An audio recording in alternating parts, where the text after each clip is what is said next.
This is my homemade 14K scrap car trailer that I built here myself in my little tiny garage. And this trailer turned out really good. This is a 2-hour-long build video of this trailer being built. Lots of details, lots of advice. So if you're interested in building a trailer yourself or even just curious, this is definitely for you. The only reason to really build your own trailer is if you need something custom, a little different than what's available, or you do want something higher quality than what's available. There are a lot of decent little smaller trailer manufacturers out there. A lot of the bigger ones are putting out junk, I'll be honest with you. A lot of the trailers you do go see are not built very well. Now, you're not going to really save a lot of money if you value your time at all, because this takes a lot of time and effort. I'm going to tell you that right now. So if you count that in, it's not cheaper than just going and buying one. But the trailer turned out awesome. I've had my 8,000 pound skid steer on it. I've had 10,000 pound box trucks on it. No issues whatsoever with any of that. There are some things I want to change. I did make mistakes. Those are throughout this whole video. You'll see I'll go back, you go take 2 steps forward, take a step back, and you'll see that this is my first trailer I've ever built. Now I'm already thinking about other trailers I want to build, and I know what I do different. It went pretty smooth, all things considered, and it turned out really good. The main 2 reasons I built this trailer is because I need a heavy duty trailer I can put just about anything on that'll fit on there. Heavy skid steers. So you can buy 14K trailers.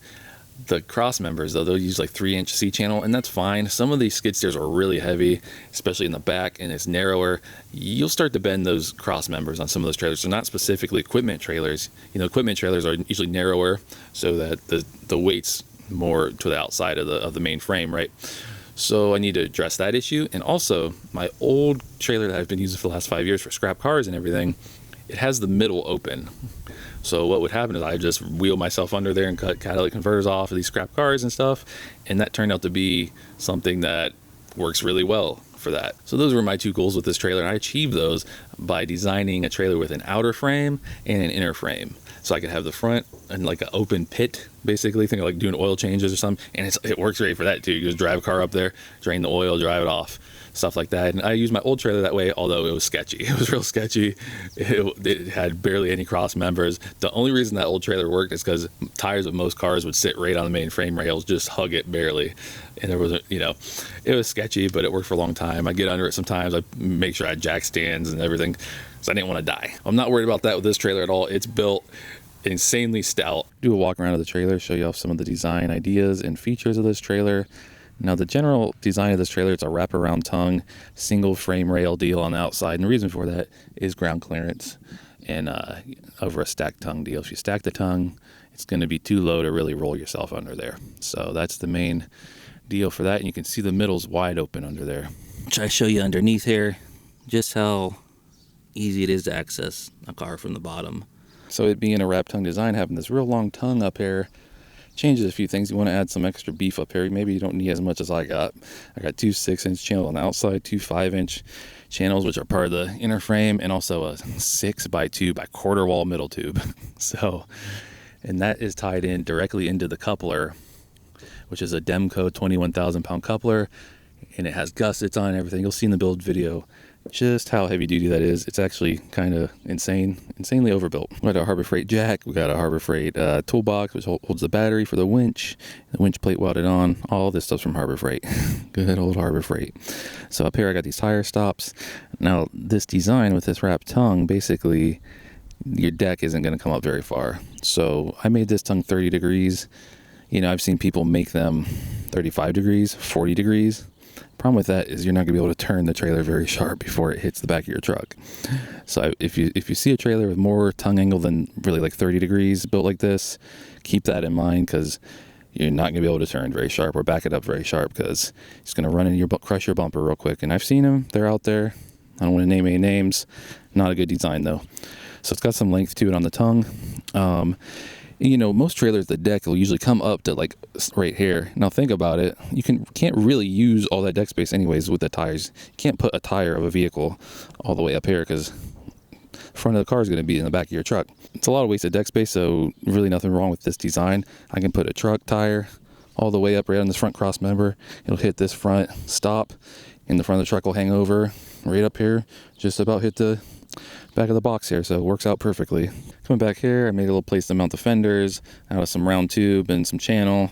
Looks a little unconventional, also lets people know it is a homemade trailer. Don't get it twisted. Back here I got 7,000 pound axles, 8 lug axles, brakes on both, brand new axles.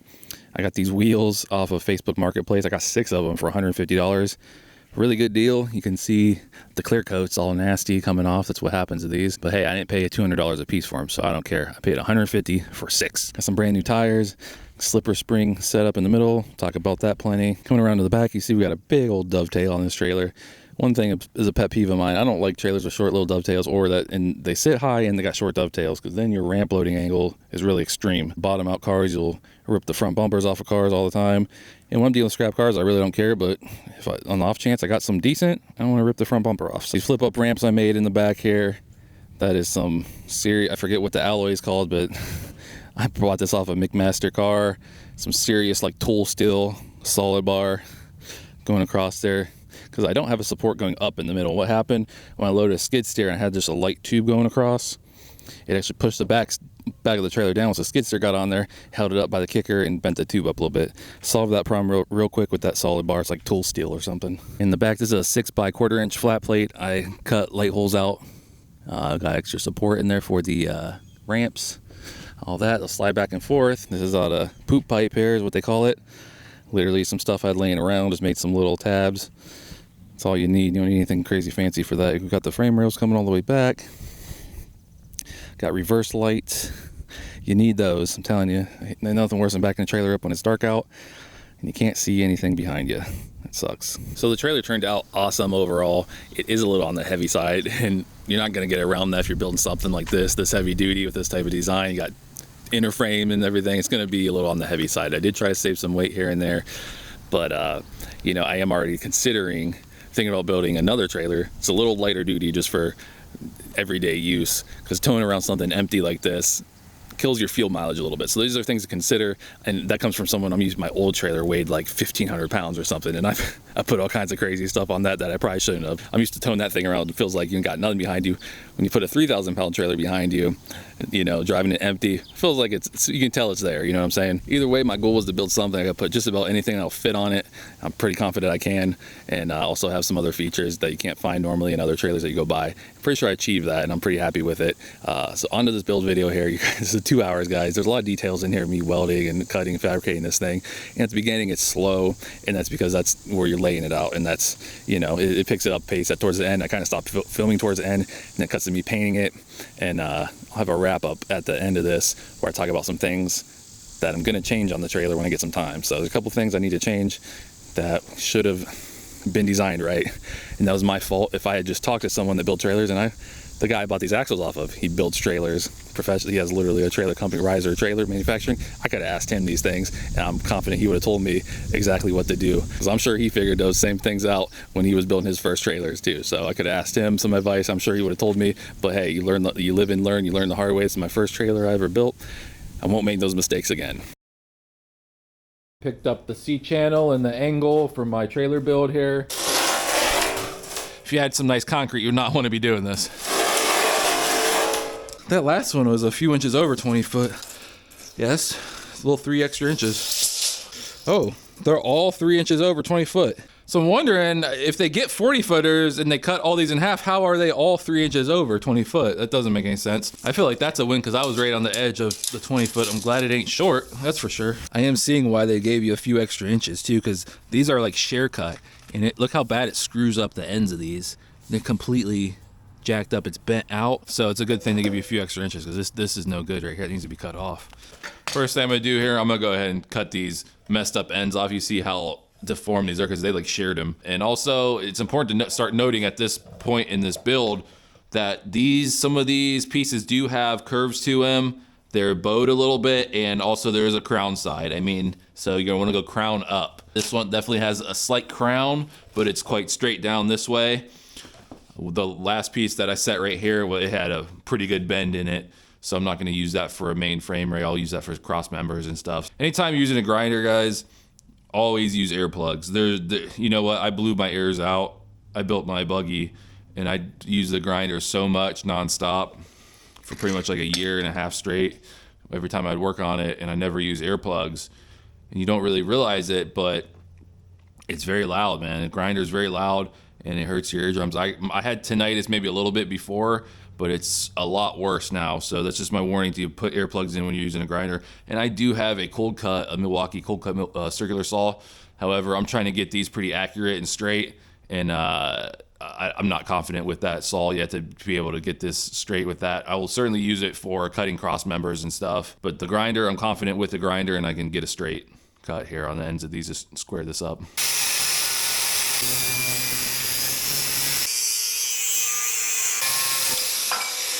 From my drawing, we got 77 right in the center here, and I used a square and took it down. So where I'm cutting to bend, I'm gonna try to cut this with a 1/4 inch disc, because I kind of want to, you know, I want to open it up more to give it more place to bend. If I just sliced it with the 1/8, you know, I don't know. I'm talking on my butt here because I've never done it before. I don't know what's going to happen. I'm hoping I can just cold bend this once we cut this flange.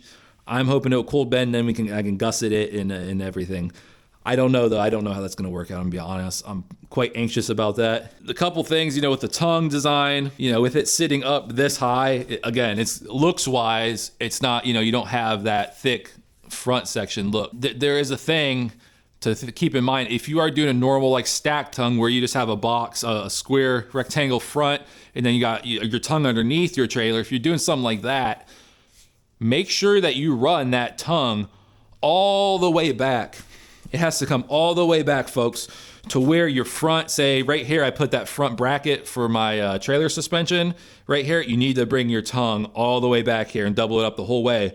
Because what happens, and this is through my research and things I've seen, if you end it up here and your bracket's back here, where this is where the load is, so what you've done is you've stiffened up 3/4 of your frame, your main frame rail. So now that can no longer deflect. And you are just putting all of the stress right here for deflection. And what ends up happening is you'll crack the frame. Instead of letting it, you know, stress and deflect and bend and do what it wants to do, either free span like this or doubled up the whole way, it'll stiffen it up a lot. If you end it short, do not do that because it cracks. I've seen it. I've seen pictures of it where they build a trailer and there's about this much gap between there and there, and then boom, it actually cracked right on it cracks right where they end that tongue. And that's kind of another point is, yeah, like a 4-inch C-channel car hauler, when you stack up the 4-inch C-channel and you weld it nice, the tongue and stuff, the front half of it's going to be pretty stiff. That is one thing where, like, you know, doing a wrap tongue with just 6-inch C-channel, it's not going to be super strong unless you have an inner frame design like I have with the 5-inch C-channel, which is more load pass for it. If you're just doing a wrap tongue with 6-inch C-channel and cross members all the way across, that's probably a 10K trailer at most. You know what I mean? But we're putting an inner frame in and everything. I believe I confidently call this a 14K trailer. 240 inches is where I want to cut my dovetail. So it's going to be a 5-degree angle that way because it's a 10-degree dovetail and you cut each piece 5 degrees. I'm not really using my brain here, folks. And listen, if I'm talking like I know it all and all that, like I do not. Please excuse me for that. I'm just trying to show you my process here, what's going on. So we're going to cut it like that, 5 degrees. So that's it right there. We're going to cut that at 5 degrees. So good tip. Let's just put the marker right there. Bring it up to it. There we go. This is what you're basing the whole thing off of. We can mess up when we start doing cross members and stuff. That's the easy part. This right here is the hard part by far. You want to get this laid out right. All right, well, I got these notches cut. I'm half tempted to just bend it like this. Here's the thing. We need this to bend straight. My thoughts here was using opening up the bigger kerf would actually give it a place to bend, you know what I'm saying? And then instead of trying to buckle it. I mean, I think it's gonna do what it wants either way here, so I think I'm just gonna send it. Oh. All right, well, it wants to bend right there. We're bending it.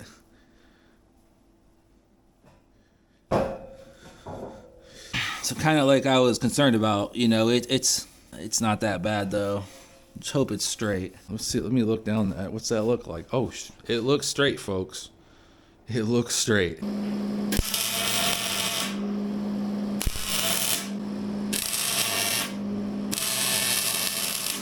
So what I'm doing here, what you saw me do, is weld this bar in place to keep this angle exactly 30 degrees, at least according to this angle finder. So we got exactly 30 degrees. And listen, the actual angle could probably be off a degree either way. It could be 29 degrees or 31 degrees, and that would be okay. What really needs to happen though is both sides need to match. So what I'll do here is now I weld this bar on here, that's keeping it at this angle. It's no longer trying to flex. What I will do is I'll bend the other side and I'll clamp it to this, so then they'll be identical. And then I can cut some gussets here.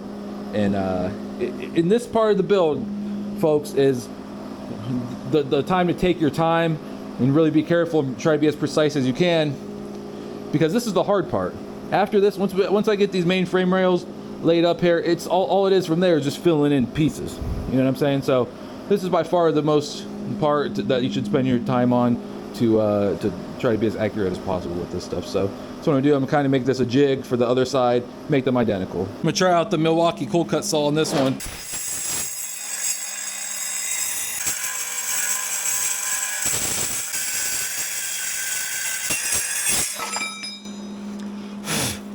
That's crazy, y'all. I mean, that's insane, actually. It took me a long time to get through that with the grinder. I got the second piece bent here. Now what happened is the first one I did, you know, I was questioning it. I was going to put this piece of C-channel on there, and I was like, this little thin piece of square tube I had will probably hold it well. By the time I moved it over there, I rechecked the angle, it had opened up a little bit by like 0.8 degrees, so almost 1 degree it opened up. That's okay, because I got this one bent, and now we got a heavier piece of brace in here, longer, and got some fat tacks on that. So that ain't going nowhere now. And I'll use this as a template. I'll cut that off and reshape that one to this, because they both ended up bending pretty straight and everything, which I'm very happy and surprised about. I can credit that to cutting those notches really accurately, taking my time. This lined up. Just set down here close as I can, because you don't want to keep bending this right here. You're just going to fatigue that web. I mean, if you bend it back and forth enough times, it'll break right off. So that's how steel works. Do this like butter, like it was nothing.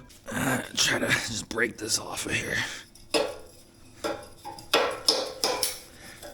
Wonderful. Then I can just smooth this down later. Perfect. There we go. There's that. All right. Now we are talking. That one kind of wants to spring back a little bit. So far, really good, folks. It doesn't look wonky at all. Wow. Miniature grinding discs I've saved as shims, because I'm very frugal, and I think I could still use these. I could still use these, folks. When times get tough, you get out your 2-inch grinding discs. So there's a couple ways I could probably go about this process. First way, which is probably the most straightforward, is to get these clamped together and lined up and everything, and then weld the gussets on. Problem is, in the process of re-welding these flanges back together in the gussets I'm gonna put on here, that can easily throw this all out of straightness and square and make it all goofy. Just the warpage. You always gotta think about warpage when you're working with steel and welding on steel.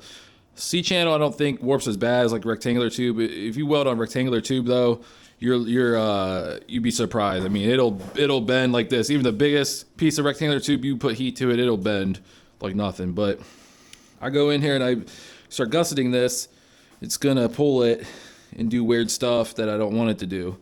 And then also, so this is the right side piece, and then this piece inside is the left side piece, but it's flipped upside down, so I gotta consider which ways I wanna put my gussets, and the most efficient way that makes sense to do that, where I'm not welding upside down as well, if I don't have to.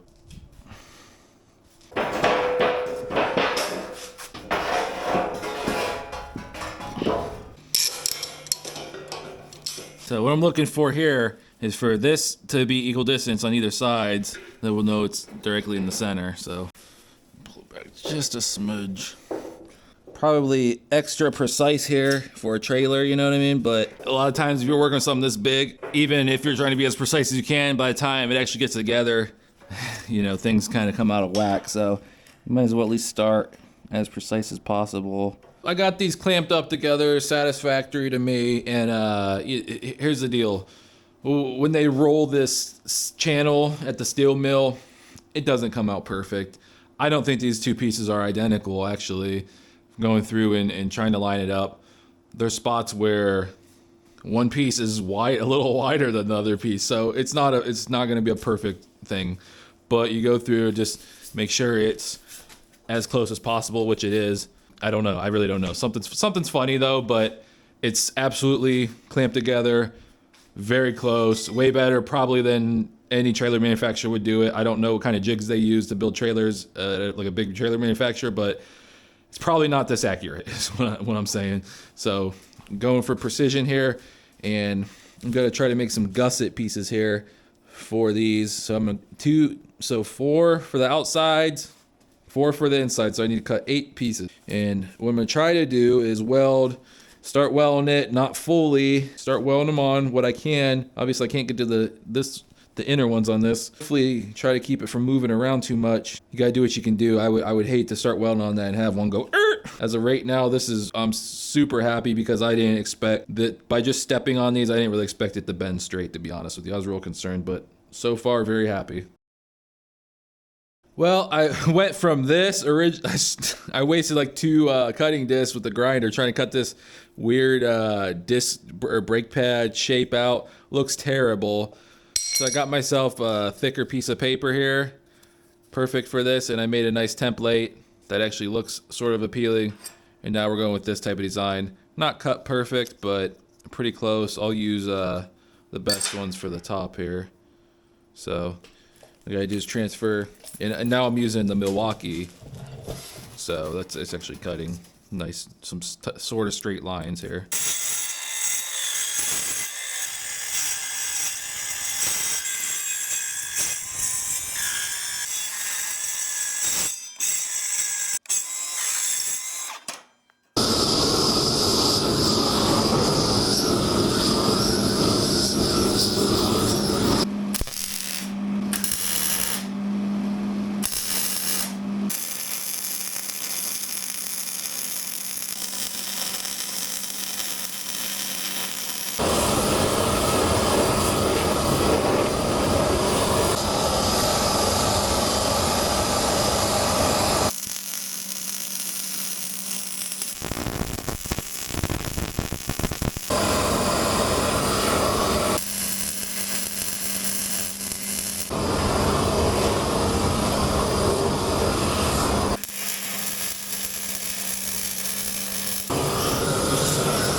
My review on this Bauer Harbor Freight surface conditioner here. So you can see it knocks it down a bit, but it is not removing all the mill scale. And that shot looks good right there. You can see the difference. However, look at the difference between where I knocked down with a flap disc. I cut off these tack welds. It's doing something, but it's certainly not taking it all the way down. You can still see there's like a grain to it. There's bumps. That's the best it's doing. Again, over here you can see where I hit it with the flap disc and took it down. Not quite the same thing. However, am I going to flap disc all of this? That would probably, first of all, take many flap discs. So probably not. I'm probably going to send it and epoxy primer it. I will say it knocked off anything that's loose. Maybe I will hit it with a wire wheel again, which is what I'm doing on the inside of the C channel, and that's actually doing about the same thing. So if you're thinking about buying one of those, this cheap wire wheel on my grinder really does the exact same thing. And that is the stripping disc. I tried the sanding discs on it, or whatever you call them, and those literally do nothing. What they really need for that is basically a flap disc. That would be the ticket. If they could make a flap disc that'll fit on that, this does right here, that would be the ticket. This stripping disc and this disc they currently have aren't adequate. I don't believe they really do a whole lot. I mean, it does something obviously, and it's taken off the big part of the mill scale, but not all the way down. We're not getting nice shiny metal. There's still mill scale there. It's just rough looking. Do I think the epoxy primer will adhere to that and stick like that? Probably. I think it'll be fine. I got both pieces set up side by side now, and I mean they're absolutely pretty much dead on, so keep this in mind here. When I go to center the tongue up. I mean, for what we did here, for that to be the tolerance, just sitting here, you know, obviously just a little bit of bend will match those right up. So when I jig it all up or level it out, we'll find the exact center to place the coupler.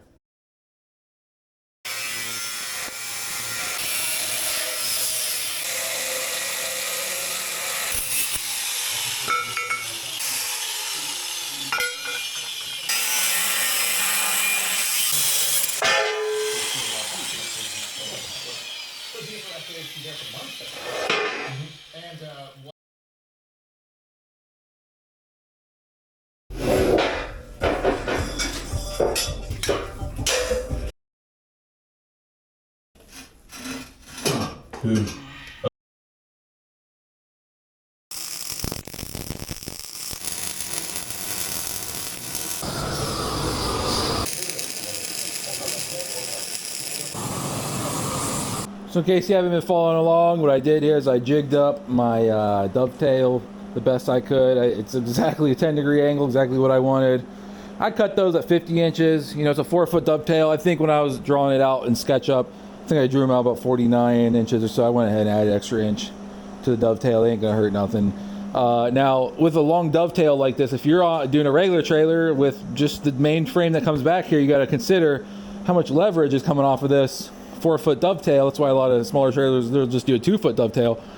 But you can, I mean, you can put it, you go load something on here on the back. You ain't got kickers on your ramps or anything. You could break this thing off here. But we'll gusset it up here, top and bottom. Don't worry about the web, gusseting the web. That's not what carries the load on a beam.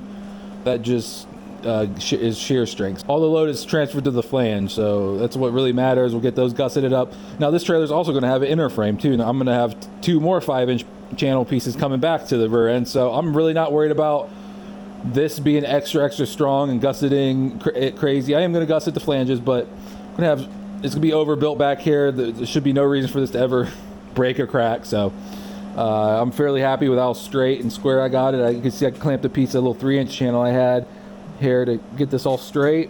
Got these clamped together.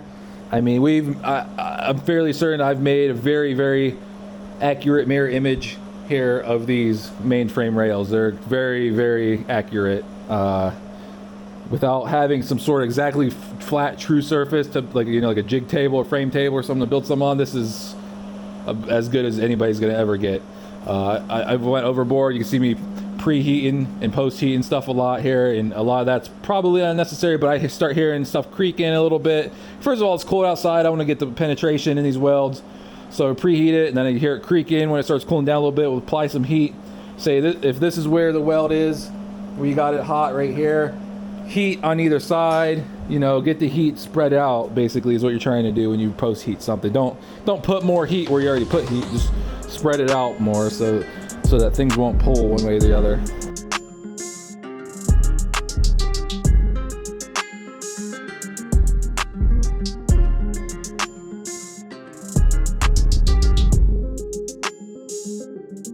All right, y'all, as long as that time lapse was recording, you saw me moving some things around real quick, and I got these sides set up on blocks. Now, you know, even if you did have a nice level concrete floor to begin with, you're still going to want to spend some time leveling all this stuff out. In my case, this floor is terrible. It's low over here. It's hot. I mean, I'm going to be here. I'm going to spend a couple hours leveling this out, getting it all squared up. Probably cut a couple cross members to get started. Mostly getting this all leveled out. So I got a couple levels over there. I might go buy a nice digital one. I had one a couple years ago when I put my CNC machine together.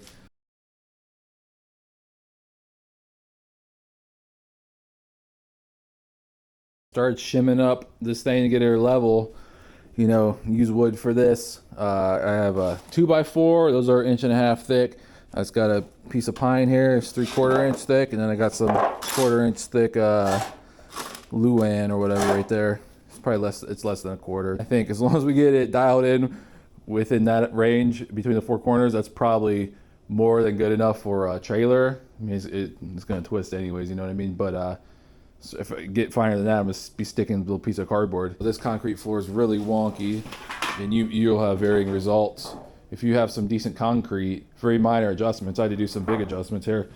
Biggest one, this corner is real low, so I had to stack a bunch pieces there. I could have probably just cut a piece of 3/4, and then again with the front, got a piece of 3/4 and some luan under there.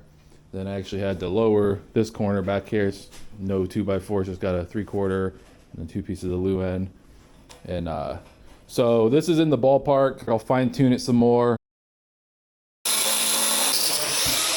This is probably me being way too accurate for a trailer again, but I decided to cut these cross members with a grinder. I think I get more accurate cuts with it. Now when I get into the smaller stuff, I'll chop them with the Milwaukee cold cut saw real quick. They don't need to be super accurate, but these two cross members here, back and front one, I'm gonna set the width, so I want them to be pretty accurate, and I'm gonna match them up, make sure they're the same length, trim if necessary with a flap disc or whatever. When I was cutting these, when I made the line, you know, I took a measurement again after I drew a marker line on there to see which side of that marker line is going to be that 80 inches. And I drew it right down the middle, but to give me exactly 80 inches, I stuck it to the left, right on the left side of the line.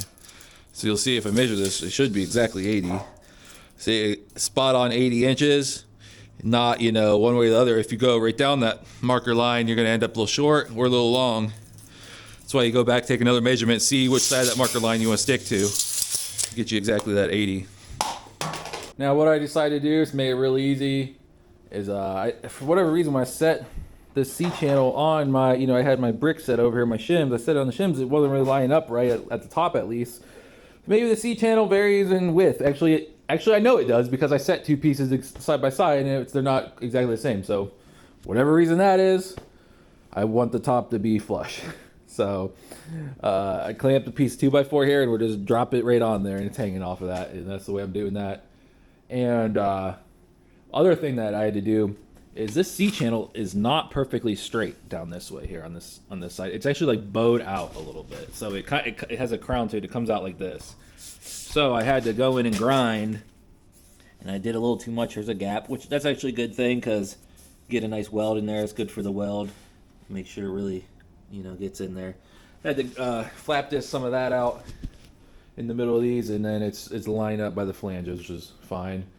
Very precise on that. Now I'm still working on getting this leveled out and squared up. So what I'm doing, you know, again here, I kind of did the same thing. This front one is sitting on the shims, but I got to have this clamped to just keep this perfectly upright. It actually works out pretty good. And so what I'm doing here is I'm going off of my marks, or my cuts I made. You see my cuts, and I'm eyeballing it. I'm lining this edge of the flange up right at the back of that cut. Again, over here, same thing. Since I know those are accurate, that's one of the only things I got to go off of here. Again, the back of that cut, right to the back of this flange. And then also back here, you know, just lining this up right there where that edge was, where that cut was. Again, right here, line that up where that edge was, where that cut was. And then I'm gonna, you know, to get it squared up, we can take measurements from corner to corner. There ain't really anywhere great to take those measurements. So what we'll just do here to get it square, got our square. Let's see what it says, okay? So, it's saying that, essentially that right there is saying that this right side rail needs to go back a little bit, just a touch. And I already moved it back once already, a little bit, because I did this one very roughly, and I already moved it back once a little bit. But that right there is telling me it needs to go back a little bit. Let's see what this one's saying. Is it saying the same thing, or is it telling me something different? No, look, so right here we got a gap. We got that gap on this end. Nope, this is telling me it needs to go back as well. So if both of these are telling me that this right rail or this right frame needs to go back to square it up, I'm gonna trust it. We're not level yet. So what I got here, I had a nice like Husky digital level that they either discontinued or it says out of stock on Home Depot's website. And I actually really like that level. So I got this, it's a Klein. I don't know that, you know, it's just it being so short, it doesn't really have a lot to go off of. So set it on top of this level, and I can kind of tell, like, again, yeah, like it's telling me like that's no good. I mean, we're looking at the bubble. The bubble looks all right. I mean, the thing's kind of wonky though. Let's see how much I can pick. Okay, see how much I'm picking that up and it's not even moving. That cannot be right. So it's telling me it's 0 when the bubble is all the way to the right side. So we got some issues there to play the game of which levels are we trusting here. It's gonna be a fun game. And also, might have some debris under it, so move it back and forth a little bit. That bubble's in the middle. Let's see what this is saying. Same thing again. I'm gonna raise this side quite a bit, and again, that bubble is quite a bit to the right side. That's really aggravating because I got a little digital thing that should be accurate, and I got 2 bubble levels that are telling me that it ain't that accurate. This is gonna drive me crazy right here. I mean, that bubble level looks slightly to the left side, so I guess right. No, shut up. No, I do not trust this thing at all. And now look, I picked it up. Oh, that thing is so insensitive, dude. It just feels really insensitive because I remember my Husky one when I built my CNC machine. You can move it a little, you can move it a little bit and it would go to 0.1 real fast. This is a real slow response. Like, yeah, it's like a real. I'm up. Like it should have did something already. That's definitely. I'll be here a minute messing with the levels here. I got another bubble level, but I can't see the bubbles because it's all fogged up.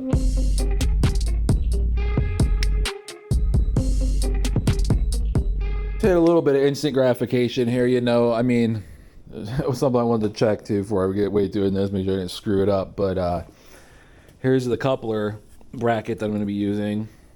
It's a foot long. It's it's for like a Demco, whatever, bolt-on coupler, and I already try this, but these results are pretty insane. Look at that, folks.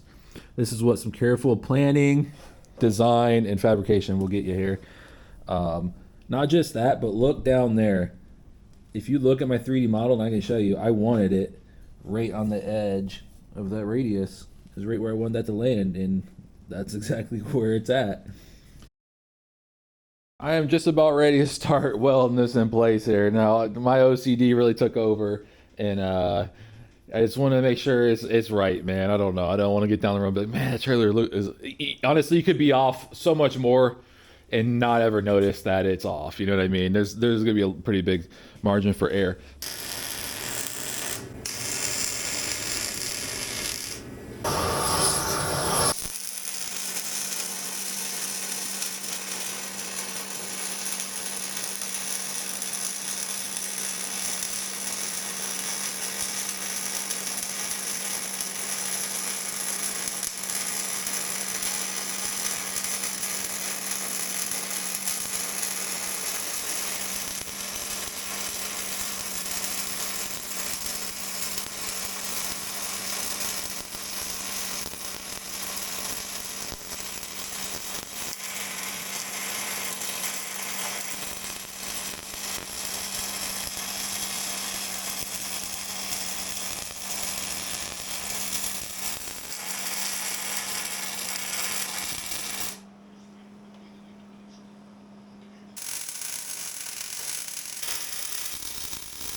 Couple welds in here.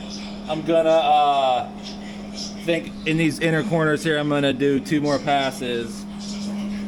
But since these are pretty critical up here, I'm gonna probably go 2 more passes on these, left and right. Make sure I really got something.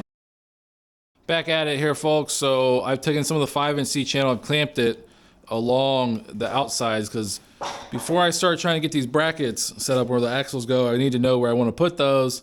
I need to, I'm gonna work on the coupler up here. So what I've done here is set this channel up on the sides of the frame rail after getting these cross members welded in, the trailer squared up, and I'm pretty glad that it actually worked out really good. I trusted the my squareness, taking the averages and doing the best I could with all those, because we got a little issue here, but not bad at all. As you can see, these don't quite match up. So this right one has got to go out just a little bit, and that'll bring it right where it needs to be. Now that's not to say that this is going to be square. I can just stick this on here and have it square and everything. You know what I'm doing and what I'm using these channels for on the sides is to take measurements across, and it's exactly the same width as the frame rails. It's 83 and 15/16, right on the nose, right where it should be. So half of that is it's just it'd be 41 and 31 30-seconds is what half of that would be, right? So just shy of 42 inches is what we're looking for here. And that'll be exactly on the center of this coupler is where it needs to go. So 40, just shy of 40. Yeah, so there's that. I'm gonna have to strap this right one to pull it back just a little bit so that this will sit in there nice. Now we'll get this leveled up. This coupler, that might be a little tricky in itself. What's probably more tricky is making sure it's straight this way.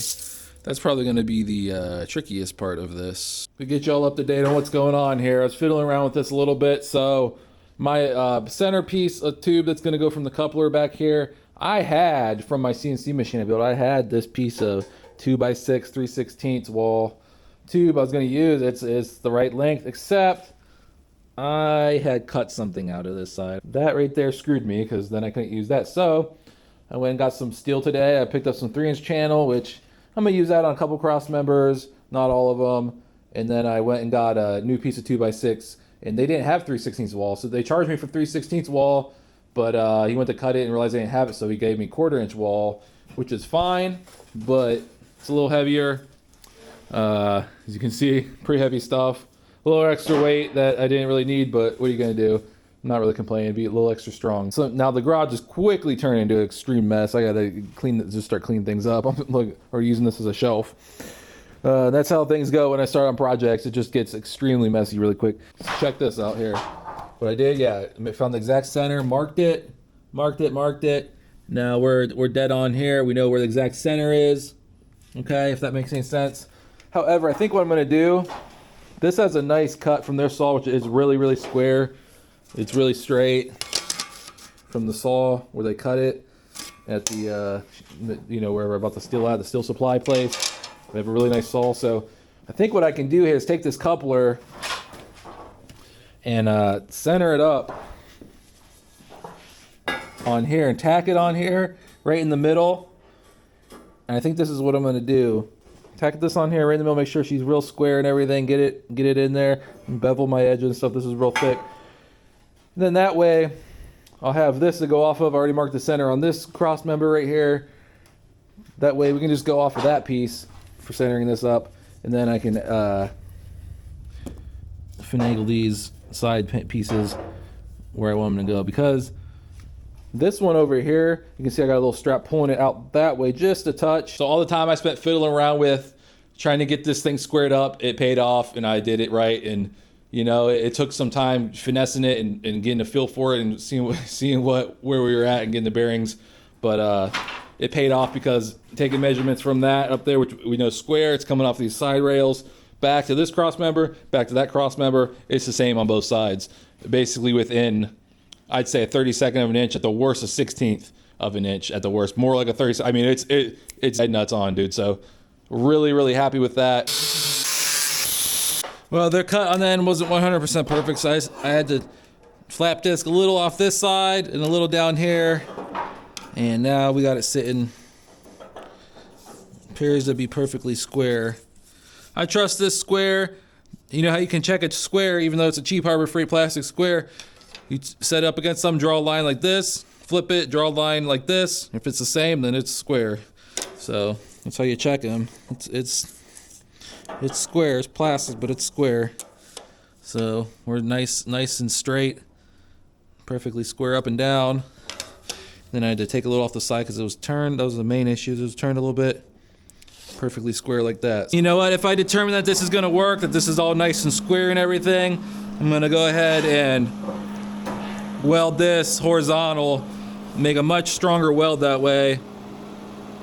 Hell, I can even do gussets off of this horizontal too. Then that way my only vertical welds will have to be the main frame to the coupler and the gussets to the coupler. So we'll have some horizontal weld in there that way. A lot stronger, know for sure that it's welded real good. I determined that it's ever so slightly turned that way. I mean, you could never even tell, but here's all you gotta do. All you gotta do is weld this side first. So I'll mark it, I'll weld this side first, it'll pull it right back just a little bit. So always check that. If you got it one way or the other, weld that side first, it'll bring it right where it needs to be. I got the coupler welded to the 1/4 inch wall 2x6 tube over here. Okay, now what I was gonna do is use like a flat plate and cut a gusset out, just a simple one in the center here. What I think I'm gonna do, it's gonna be even better and way more overkill here, is I got this other 2x6 tube. I think what I'll do is I'll cut a triangle out of this and then plate it, or make a gusset out of that, out of tube, and weld it to there. So that'll be so much more stronger, so much stronger. You know, plus there's gonna be the sides of the frame welded to this with gussets. I mean, it's gonna be crazy. Like, just this with the gusset could probably be fine to support the trailer, but it's gonna be way overkill. I mean, why not? I'm here, I got the stuff, I'm not using it, so we'll cut this out and fit it up here, weld it in. All right, so I cut this piece out of this tube over here, cleaned it up. You'll see how that works. Nice gusset, really nice gusset. Weld that on there just like that. This right here would hold, you know, I could have tied the main frame into the side of this. This would have held by itself. But that main frame is gonna be tied into the side here with more gussets and everything. So extra overkill. This will be pretty cool.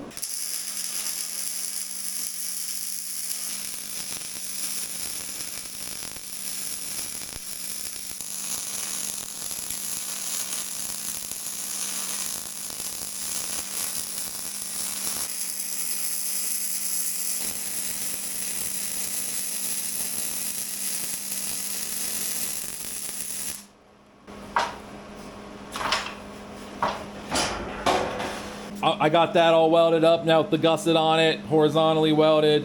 I'm gonna go ahead and try to get this tacked in place upright and just start hustling on this, because we got that center mark. Time to start moving on this trailer. I'm not done messing around. So it took a little bit of finessing, fiddling around with it, but I got the coupler all mounted up, all tacked up.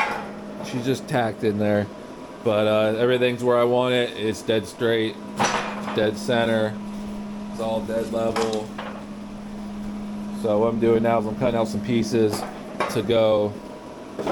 These will go across here. Something like this. Okay. That's what I'm doing right now. I'll get these in here. The inner frame will come up here, somewhere about here, and then I'll actually run another piece on both sides to this plate up here. So, you know, we're looking at very heavy duty deal here. Whole lot going on, whole lot of material up here on this tone. Extremely strong.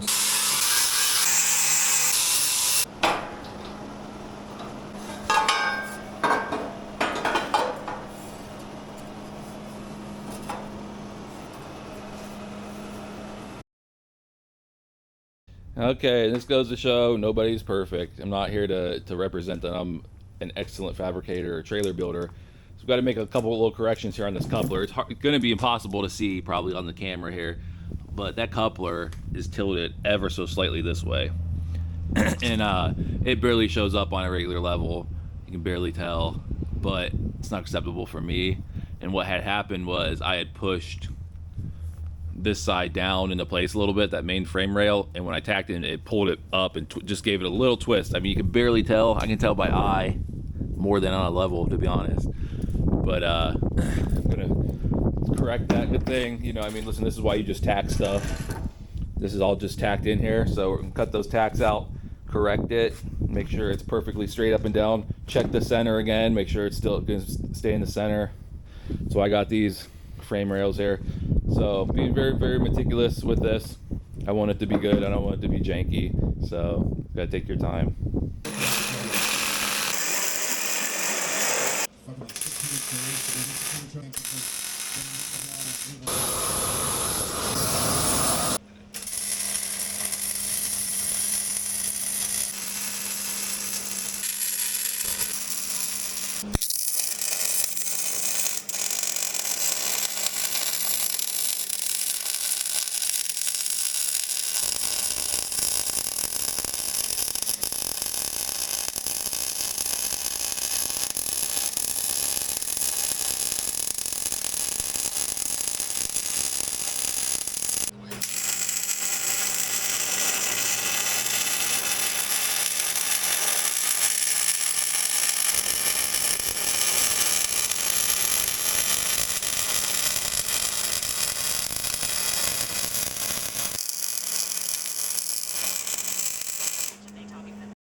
Well, y'all, this is an extremely rewarding moment here. So I figured out where I want to put the axles, the brackets, and everything. And it just so happens it's exactly 4 feet from the Spec cross member here. So check this out. You know, in all this time I've been putting in, making sure this thing's level and square and everything, it's really, it's very rewarding here. All right, so that's 4 foot, right on the money, you agree? All right, check this side. 4 foot. All right. Now, when you're checking your brackets, your middle bracket, that's what that's marked right there. That's the middle bracket. That's where your equalizer goes.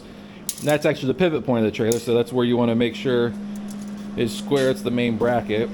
So you're going to come up here off this coupler, get right there in the corner. I'm going to pull it back here.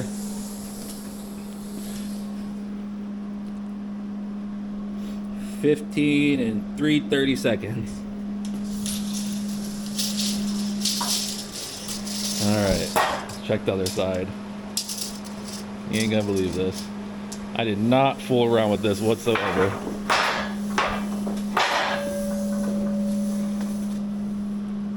$15 and 3/30 seconds. I can't say I'm surprised because I've been very meticulous with this and I've been very careful. You know, I put a lot of time in making it square and stuff, but man, that's crazy when you think about, again, yeah, that's so crazy when you think about that's a 15-foot measurement right there. That's not, you know, that's not a couple of feet, that's 15 feet. So the room for, you know, the scale, the room for the error in the measurement, it becomes so much more, and it's dead nuts on from this rear cross member, which it doesn't, I mean, this could be, you know, that proves that this is perfectly square, which I know it is. I know that that's perfectly square, and it's to put these frame rails together on this floor in here and to line it up to my best of ability using a plastic square and using, you know, basic tools and have this thing measure like that. I was actually not expecting that at all. I did say, like, I'm not surprised, yeah, because I've been meticulous, but was I expecting it to just be dead nuts on? Like, no, absolutely not. I was like, I'll have to, like, in my head, I wasn't thinking about it. I'm like, I'll probably have to fiddle with it a little bit and like move it. That's crazy, dude. That's insane. I got the slipper spring setup laid out over here. Now, the measurements they give you for the spacing on these brackets for this, I'm kind of questioning right now. I'm glad I laid it out and didn't just take their word for it. Now, this is exactly how they say. Look how far back this spring is over here. Now, by the time this spring flattens out, you get some weight on it, and this spring flattens out. It ain't gonna hit this, but it's gonna be about almost hitting that, to be honest with you. You really load it down. The other concern is that the arch. Look, this is pretty much where the arch. There's a piece under there. There's like a round half circle under there. It's sitting on there. I mean, it's way closer together than it needs to be. I mean, there is a nice thing about that. So the actual axle distance here is only 33 inches this way. So your scrub when you turn is going to be less. But my considerations are, you space them further apart, you can spread the load out a little bit better on the trailer for number one. And number two, I think that's not really utilizing the spring. I don't feel like that's using the spring all the way. It doesn't, like, look at this too back here. Look how far back that thing sits. And the concern obviously is having them spread out further is you don't want the spring to come out. Well, it really can't. There's really not a lot of travel on this thing. You see, that's as far as it'll go before it hits the frame of the trailer. So there's really not a lot of travel, and that's all the further it moved. Barely moved. Because my center distance on my old trailer is 34 on the axle. This is 33, so I'm really not concerned with adding an inch of axle spacing here. Okay, so I added an inch from the center of the front bracket to the middle bracket and a half inch from the middle bracket to the back bracket. This looks more what I would like to see. So this does increase the center axle distance by an inch, because the front one's the only one that determines that. The back bracket doesn't matter, but you can see plenty of room. It's fully in contact with the piece it's sitting on. Something else you might want to consider for your trailer about a slipper spring setup or traditional hanger setup is, you know, the way they sell these, there's a big old gap in here. Look how much play there is. Of course, when we tighten these bolts down, it will suck it in some, you know, but look, you know, there's still going to be some play, no doubt. Is that good or bad? I mean, it's pretty much self-aligning axles with that much play. So they're gonna drive straight, or they're gonna roll straight, however they want. But is that good or bad? I don't know. I mean, they're gonna kind of do what they want to do here, you know. Also, even with the equalizer, like, look at the equalizer on this bracket. Yeah, it will suck this in too when you tighten this down, but there still be play. Even the more traditional, you know, double I spring suspension setup has play in it. Not quite that much, though, I will say. I mean, you know, here's the thing: this stuff gets worn. This will not wear out like the double I springs will, that type of suspension. When those wear out, they've got at least this much play, which is most of those trailers, people don't really service them. The bushings wear out and everything, so they have a ton of play, you know. Another thing to consider is this doesn't have nearly as much travel as the other type of suspension either. That's it, right there. So really not a lot of travel on this equalizer. Just really enough travel just to keep, you know, equal pressure on the tires, not really for going off-road. I'm in the mindless cutting and fitting stage now, so once we got all the perimeter and a coupler and everything, and now I'm just fitting pieces inside of here, and I'll work on the dovetail after this. I'm gonna get these inner frame rails installed in this trailer and fitted. And what's really slowing the whole process down is, you know, I'm trying to get the mill scale off as much as I can so that I can just hit it with a wire wheel again before I epoxy primer it. So that's slowing the whole thing down, trying to get all this mill scale as I go. And on this trailer, the middle's going to be open up here, but I'm going to go all the way across back here. So just if I want to put something on it narrower back here, that's not a problem. And you know, obviously this thing's going to be really heavy duty with these inner frame rails. We can put a skid steer on here, no problem. It could sit pretty much right on these, or like in the middle here. Again, no problem, which with a lot of trailers, that is certainly a problem. You put a skid steer on a lot of these wide car trailers, they aren't made for that, folks. And you're sitting you're sitting in the inner portion of the cross members, which are like 3-inch channel at best. That's like best case scenario. Usually it's angle iron, 2x2 angle iron or something, and you're sitting on those cross members. They're not made for that. But however, with this design here, we got this inner frame rail, no problem whatsoever.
What I got going on here is I need another piece of channel on the back here for this dovetail to fit at an angle here and butt it up right against this for a smooth transition, you know, for the deck boards and everything.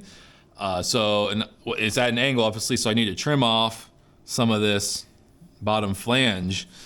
And I'm cutting this with the Milwaukee cold cut saw here, and it's doing it, but it's burning up a blade. These blades are very expensive, and oh shit, it's burning it up.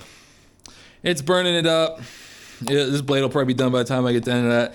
Also, for whatever reason, the kerf is closing as soon as you get to about here on the cut. I ran out of battery last night, and you got to cut it off every piece. So, you know, it's better than a grinder, but also very expensive on the blades and all that. But I need it cut to fit up to here. So that's what we're doing right now.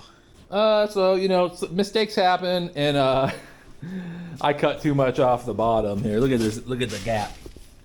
Oh God, yeah, you cannot weld that, especially Overhead. I definitely prefer a gap on the top. I could fill that up probably pretty good. Not that big. So, you know, unfortunately, you know, I'm out of 6-inch C-channel anyways. I wouldn't really want to waste this piece anyway. So what I will do here, I'll have to trim some off the top now. Take off. We'll just figure out what that gap is and try to take that off of the top. That'll put it where it needs to be. I would prefer to have no gap on the bottom, a little bit of gap on top would actually be preferred here. You can see what I'm trying to achieve though, by butting two of these together, you get right at an angle, and that way my inner frame pieces here, I can come right off. Really strong cross member, and also thinking of the dovetail here, when you think about you're putting weight on the back of this, it's now going to hold really, really strong up to there. It's like a cantilever deal. So really secure place to attach, and nice transition there. It's at the right angle, so you just put the deck boards in. So now I'm gonna have to trim some off the top. It happens. Interestingly enough, cutting off that little bit of flange on the bottom was fine. As soon as I cut just that little strip off the top, it wasn't much. It twisted. It actually twisted this piece of channel. So it had a little twist in it. So that's why you see I got a screwdriver over here holding the top open, because put a twist in it. Very weird. I'm gonna work on cutting out my light holes. What I am gonna be using here are these, you know, very, very standard oval lights like for trailers here. You see these in just about any type of trailer these days. They're nice. It's recessed. You don't have to put a box off the side of your trailer, which always gets in the way and always gets smashed. The lights get smashed, so these are a lot less likely to smash up. The measurements for the cutout: get yourself a 2.5-inch hole saw, and I had one, but it's worn out. I got another one. 2.5-inch hole saw. You can see you got to put the grommet in there, and it fits exactly that radius. So what you got to do then, drill one hole, drill another hole, then you just cut in between there. There is not a lot of information about these lights online though. I found one diagram that gives you the dimensions, and they tell you how far apart the radius is. I think it's 4.25 inches from where you're going to drill your pilot hole here and your pilot hole here.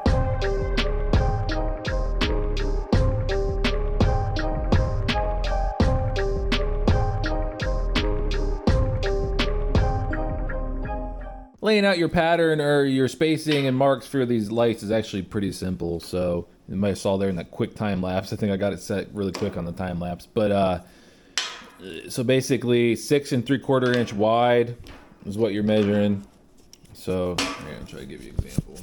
Camera, so bust out the tape here. So I went at 3.5 inches from the edge. Okay, so we went 6.75 from there, which is 10.25.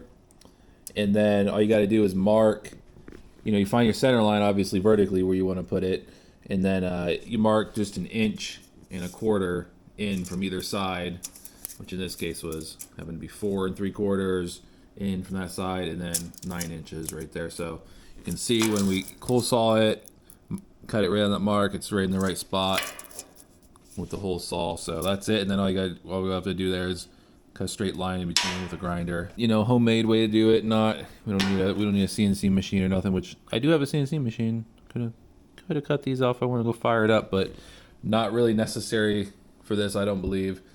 Do it pretty quick with a hole saw. Quick tip on drilling, especially when you get in the bigger diameter drill bits. Not that that's big, but still, leave your drill on the slow setting. You're not trying to, with metal, you're not trying to turn too much RPM. All you're going to do is make a lot of heat.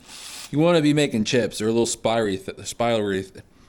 You want to be making chips or a little spirally. You want to be making chips or little spirals like this at least. That's how you know you're cutting and you're keeping your drill cool.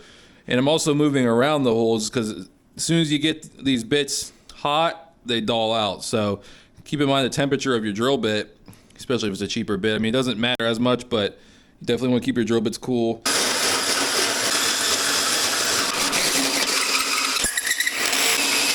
And Milwaukee on the packaging for this, man, it's a new tooth design. I don't know, guys. It's awfully aggressive for steel, at least. I'm sure that goes through wood real good, but I ain't never had a hole saw that grabby in my life. That's crazy. Well, you know, I killed the old Ryobi drill there. You know, she was getting hot, fellas, and I felt it on my hand. Like, ooh, it's a little hot. The air coming out of that motor there, and it's been a couple minutes. It's still smoking. Yeah, so hey, it's a good time to go get a Milwaukee drill. I got a couple Milwaukee tools, got some Mil batteries, so buy a nice Milwaukee drill.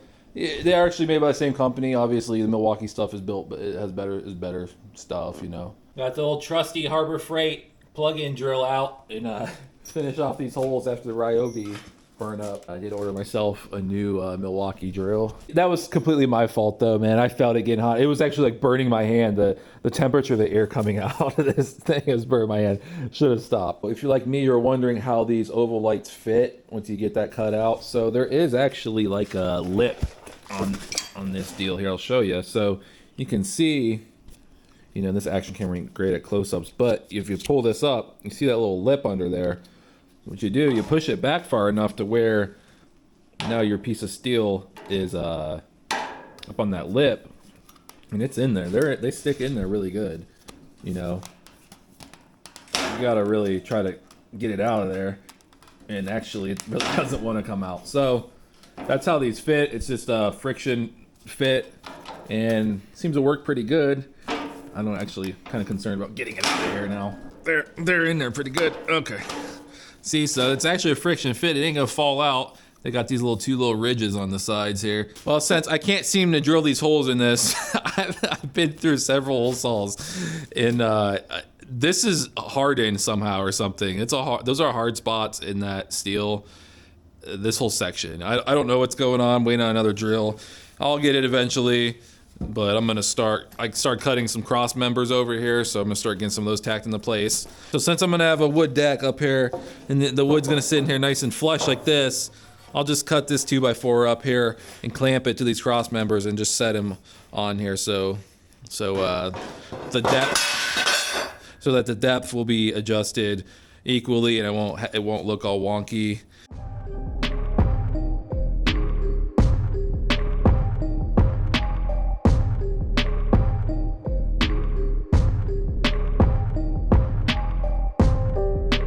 All right, folks, I got most of my cross members going on in here, up at the front half. I'm gonna start working on the dovetail. Got my light holes cut out finally. I doubled up this cross member here because this is where the middle suspension bracket's gonna sit. And I am gonna have cross members in the center here. This front's gonna be open for good reason. This is doubled up though. That middle suspension bracket on a tandem axle suspension trailer setup carries more weight than your other brackets. Now you got 4 leaf springs. So 8 points of contact on those. So you make it easy. Let's say we have 8,000 pounds sitting on there. Each of those points of contact are going to have 1,000 pounds on them. Now, you take 2 of those ends of the leaf spring and combine them to one bracket. Now that's 2,000 pounds. So 2,000 pounds in the center, 2,000 pounds in that one, and then 1,000 pounds on the other bracket. So essentially carries twice the amount of load as the other brackets. So you want to make that center suspension point extra beefy, add a little extra reinforcement there. And this cross member is going to be where the rear one goes. And I'm using angle on some of these back here. My thought process, I'm using the channel up there just to give it some more rigidity. Back here I can start using some of the 2x3 channel instead, and in this center section I'm definitely going to use the 2x3 channel, since maybe I'll put a lawnmower on there if I need to transport a lawnmower or something. It doesn't need to be heavy duty, and that front part's going to be open. About to start working on the dovetail, and also the garage is due for cleaning. It's a mess in here. About to blow this whole place out.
Got a few things going on with the trailer here, folks. I got a jack. I got a little toolbox deal.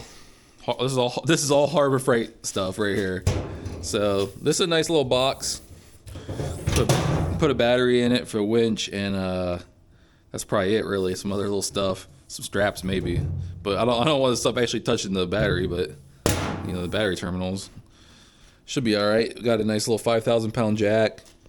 It looks a little for this trailer, but it says 5,000 pounds. If it'll lift 5,000 pounds, that's more than enough tongue weight. I got a winch plate.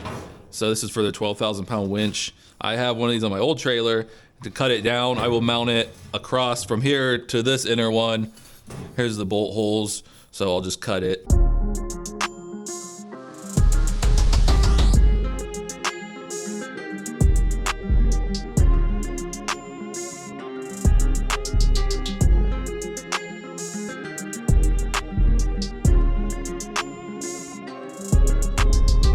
So I'm making some flip up ramps for this trailer. Already got the ramps put together.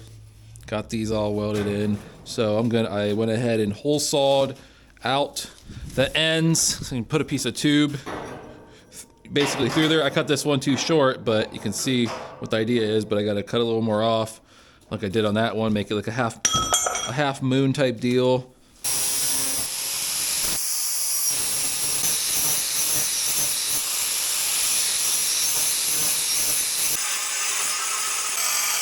I got this piece of 5/16 plate here that I've had forever. You can see actually I CNC machined some brackets out of it from my old trailer.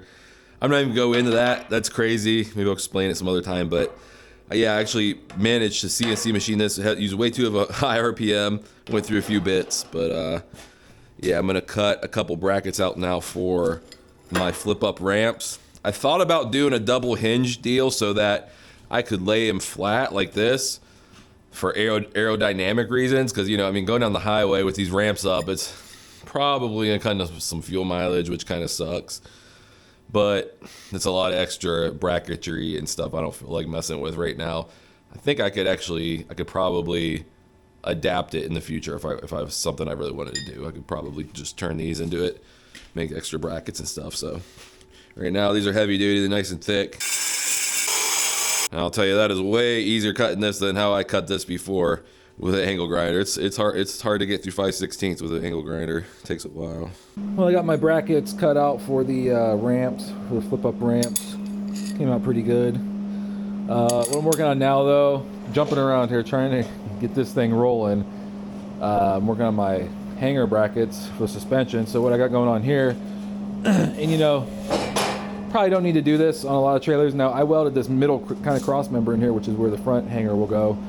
And what ended up happening from welding on it so much, it sort of pushed these frame rails out just a touch from welding on it too much. And I at that point I wasn't careful with my preheats and stuff. So if you measure across here and back here, it's expanded and pushed these apart just a touch, not much, but that's enough for me to not go off of just lining up the brackets on the main frame rail. So what I'm doing instead, and this is probably a way more accurate way to do it anyways, is I got this piece of C-channel and I marked 80 inches on center from here to there, and I'm just tacking the brackets, getting them all square as I can, tacking the brackets where they need to go. So now I got like a fixture, and I will take this under here and rig it up and make sure it's perfectly straight and square to the frame, and I'll do the same for the rest of the brackets. The back ones don't matter as much as they don't position anything, but your front bracket and your middle bracket are the ones that really hold the things in place and need to be square. So, and that's different on a double I spring setup. Your back bracket doesn't matter on that, but on a slipper spring, the back one doesn't really do much. I got these front brackets in place. Took quite a bit of tweaking and measurements. You can see I tacked them to this channel here and got them in position and tacked them to the frame. Now I got to cut the channel off. Same thing on the other side over there. So that's how I'm doing this. Good way to make sure they're exactly 80 inches on center. Good way to make sure they're exactly straight. A couple steps forward, a couple steps back on this deal here. So you see I got my middle brackets tacked into, and after the front ones.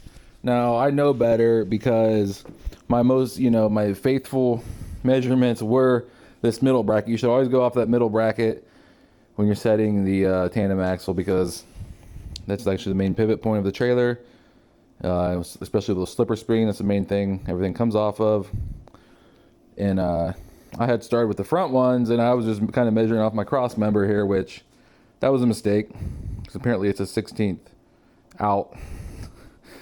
Once I verified these back here exactly where I want them, yeah, I took some measure in, make sure it's all good, and I determined that that front one is that way, too far forward, a 16th of an inch. So they're just tacked on there. So even though I did put quite a few tacks, I didn't want to break off when I was breaking the channel off, but I'll get them cut off and redo on that, because these two front brackets here on the slipper spring setup is the most critical, and they determine the alignment of your axles. The majority of trailers on the road probably have at least that much, a 16th of an inch of misalignment on their brackets. If, you know, it's probably, you could send it and be fine, and you might not ever notice. But I would like the tires to not wear as best as possible, and and like to go straight. And you can align the alignment other ways, but you need to start with your brackets being perfect, as good as possible. So I'll get those cut off of there and straightened out. I got all the brackets tacked in their final positions. I did have to cut the front ones off and reposition them, but they were just tacked. It's all perfectly aligned now. Again, you know, on this type of setup here with your slipper springs, your front two brackets are what position the axles. And on double I setup, it'd be your front bracket and your rear bracket.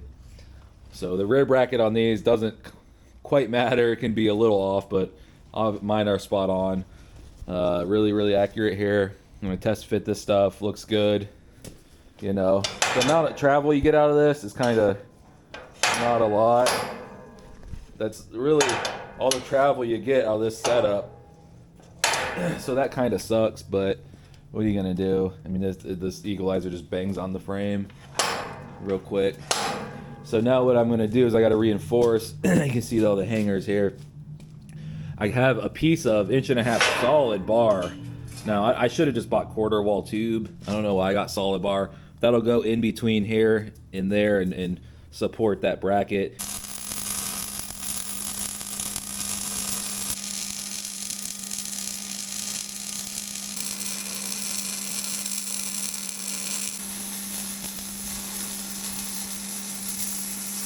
Well, I started welding on the brackets here. I ran out of MIG wire. No stores anywhere have any 030 MIG wire and the bigger spools in stock. Apparently the next shortage is MIG wire. But they're welded on there good enough for now that I can slide the axles under here and temporarily bolt them in place, so I can pull this out of here and clean this garage up.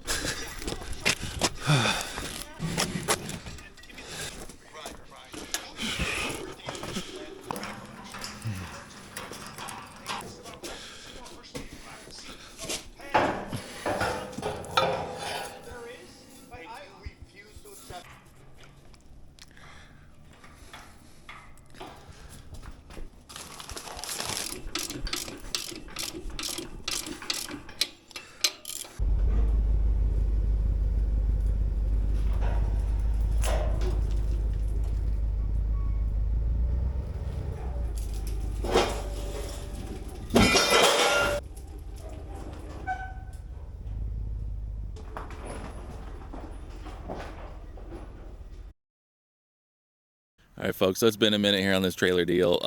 Some things happened where I pretty much stopped filming, building it a little bit. But, you know, to be fair, I got it to a point where at that point you're really just filling in pieces and, you know, adding the brackets and stuff. Man, he's hitting the Jake brake through town. So here it is. It's about ready to paint. I got a little bit more prep work, a little bit more wire wheeling to do. Having a dispute with the village. This is a whole nother video.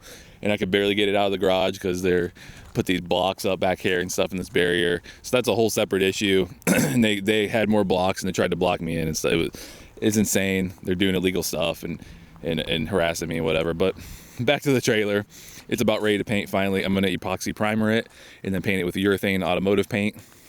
I'll go over it, some of the things you haven't seen yet that I've done to it. As you can see, there's been some additions. We'll talk about those. Here, I'll go around it and show you. Give you guys a tour of the trailer before I paint it. I've got this wide lens, makes it look kind of funny, but it looks better through a longer lens. But we got this all welded up, got the coupler welded on, got that gusset on there, got the jack welded on up here. Got a winch plate welded on, got some D-rings welded on all over the place. Got mounting tabs for my toolbox over there that'll hold the battery and stuff. I bent these for tire stops. These round tubes has kind of an AG style look, like some cowboy stuff, but I like it. It's different. You can tell it's a unique trailer, custom built that way. And the middle's open for the winch cable, so that worked out pretty good that way. More D-rings welded on all the way around. Got a lot of D-rings. One thing I do admit that I kind of messed up is I spaced my cross members 16-inch on center initially. I should have definitely did 12, because I often jack cars up off of the deck, and say I had a jack right in the middle of this. Well, the 2x8 board isn't going to really like that, and it'll probably crack it. So I went ahead, I'm trying to save some weight up here. I just put some 2-inch flat pieces up here in between, try to not make it extra crazy heavy, but now we got lots of support. Wood will, the wood can crush into this a little bit, but it's definitely there. Some extra support for the wood in case I do jack stuff up on it. But my recommendation is 12-inch on center if you're using something the way I'm using it, if you're planning on jacking up cars on a wooden deck. So I made these, I called them traffic cone eaters, and I had a slightly viral TikTok video where I was talking about them. So again, it looks unique. This is clearly custom built, kind of homemade built look going on here. I'm not like, we could make that look a lot more professional. I like round tube though. Here's the thing, I'm not trying to make this thing incredibly heavy. Like, I'm not gonna like plate this whole area and stuff. Like, if you plated this, it would look better, I guess, but serves no purpose. But this works perfectly fine. This helps hold the fender supports up. Put this 3-inch piece of C-channel here. And I do regret I bought these fenders that just bend out like that.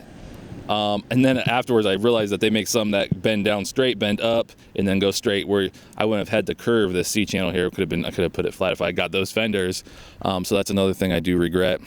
And also, this will trap water right here, so I drilled a couple little weep holes in this. That's something else you want to look out for. Same in the back here, drilled some weep holes back there. Again, I got more support here. I did weld some D-rings on the inside of here too, just in case. This is a little pin to hold the ramps up. Coming around back, we got, these are brackets I cut out just with a grinder and a hole saw for holding the ramps. I have a middle one here as a support. One thing I didn't foresee also is I wish I would have cut this tail light over further this way so that I could move the support over that way, because the ramp can't slide quite all the way this way. It makes it about here and it bottoms out. So one little thing unforeseen, but not really a big deal. More D-rings in the back. Got, this is some 1-inch by 1/4-inch pieces here. This will serve as kind of a winch cable protection for the license plate and stuff. I'm gonna put 2 little lights down here, wire those up as well. I did put some rollers on the back here, if you can see that.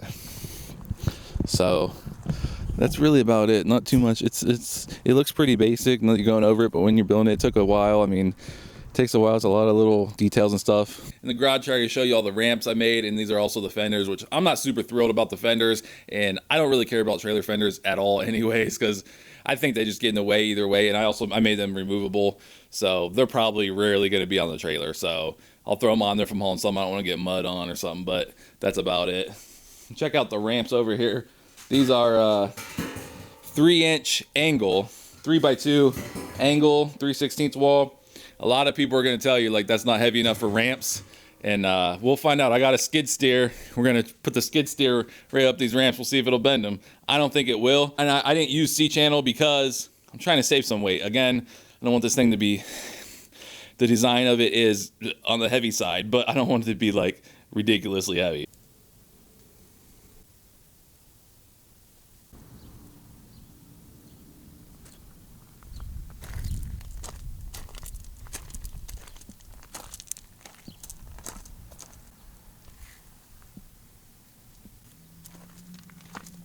For the paint on the trailer, folks, I'm going to be doing all Summit brand stuff. Here's the epoxy primer. You have to have a catalyst for it, so this mixes 1-to-1. That right there makes 2 gallons. That's pretty cheap, and this epoxy primer is really good stuff. I think I would use that regardless, because that's going to be your biggest corrosion protection there. Now for top coating it, honestly, I probably could have just put some Rust-Oleum over it, just a gallon of Rust-Oleum, but I went ahead and spent a little bit extra money and got a single stage acrylic urethane paint with, you have to use an activator for it and a reducer.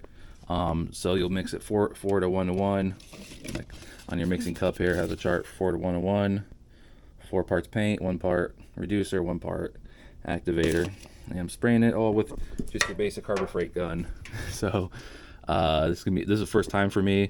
It's gonna be very interesting. So as I was trying to mix this epoxy primer up, I had tipped it upside down to try to get some of the solids out of the bottom, and I noticed it was leaking just from when I bought it. And when I went to try to stir it, it was like tar at the bottom. I'm like, this can't be right. I'm like, this can't be right. And I asked someone else, I'm like, yeah, it shouldn't be like that. So I determined the lid was opened and it was bad. So I had to go all the way back to Summit, drive an hour, and return that and get a new one.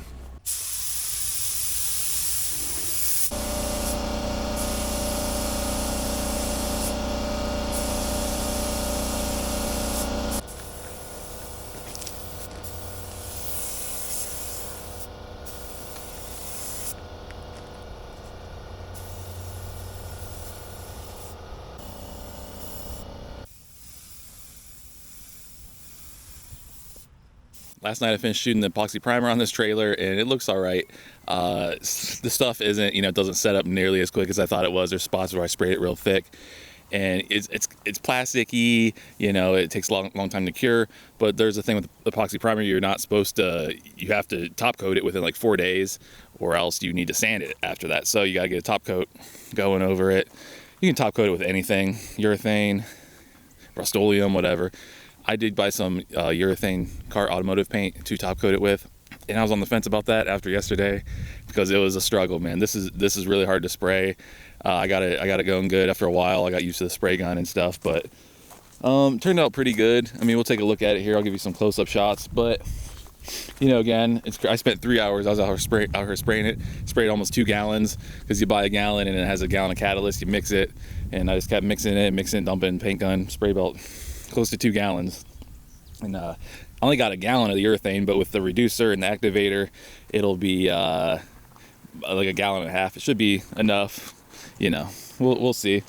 I guess I haven't really talked about my reasoning for doing this or painting it with epoxy primer and urethane like automotive paint as opposed to going and get it powder coated or sandblasted first. Now, first of all, would I do this again? Spend all this time trying to get the mill scale off and get it prepped decent to paint it with epoxy primer and urethane paint? Probably not, to be honest with you. It took way too much work, way too much effort. I am personally not a fan of powder coat. I have a powder coated trailer that I bought. It's a Big Tech something. It's powder coated and it all is peeling off in big sheets. It didn't adhere right and it just traps moisture under it and it's just rotting out real quick. And the trailer is only like 5 or 6 years old. It's a disaster. I would way rather deal with paint. I suspect this thing will stay rust free for a very long time as opposed, places where it's getting scratched up and chipped up on the top and stuff, which I'll try to keep touched up. But so yeah, I'm just really not a big fan of powder coat personally. Personal choice. I've seen it and it's not good when it's not right. Well, I'm sure when it's perfectly right and done right, it's fine, but I don't, from what I've seen, it's a nightmare and it'll turn your trailer into garbage real quick. Much rather deal with paint. In the future, if I build some trailers that, this is a trailer I'm building that I pretty much want to use for the rest of my life. I built this that way and I want it to last a long time. So that's why I'm taking all these extra steps. Now, if I'm just building a trailer that, either I'm like rent it out or something, would I do all this? No way. I'm not going to mess with any of the mill scale. I'm not going to mess with anything. I'm just going to spray it with some Rust-Oleum. I'm get a gallon of Rust-Oleum, put some hardener in it and spray it with that. Down here, I got the urethane paint. I'm going to be spraying today. It is really, really hot outside, guys. It's like 90 plus degrees out here. So I might wait for the sun to go. I think we're supposed to get some cloud cover here in a little bit. That will be absolutely necessary because, yes, I sweated so bad. I had sweatpants. I had a sweatshirt on. I got a Tyvek suit this time. This urethane stuff, even though the epoxy primer is nasty, this urethane stuff's even more nasty. And anyways, in here I got the fenders. I got the fenders and the ramps I'm spraying. Get some close-up look at those. I'm pretty happy with the way it's turning out. Again, was this something I would do in the future if I was building a trailer that I wasn't trying to use like for the rest of my life? Probably not. You know, again, I'm just gonna go get the Rust-Oleum and just hose it down with that and call it good and keep it freshened up every year or two. Listen, if you're gonna paint a trailer with just like Rust-Oleum out of the gallon jug, even if you put some hardener in it or whatever, and you're spraying over the mill scale on steel, expect to repaint it every year. You pretty much got to stay on top of something like that every year. It needs a fresh coat of paint because that mill scale is going to come off. It's adhered to the mill scale. The mill scale is going to come off over time. It's not the greatest adhering paint, you know, et cetera, et cetera. Nothing wrong with it. And that's what I would do in the future if I'm building a trailer that, you know, I wasn't trying to like use for the rest of my life, basically. So I've spent some more time on this, put some epoxy primer on it. Hopefully, cross my fingers that it'll last pretty good like that. I'll still have to touch the paint up every now and then, I'm sure. Well, I got the urethane on the trailer here. It's some nasty stuff, folks. This automotive paint's pretty nasty. You don't want to breathe this stuff in. You know, looks pretty good.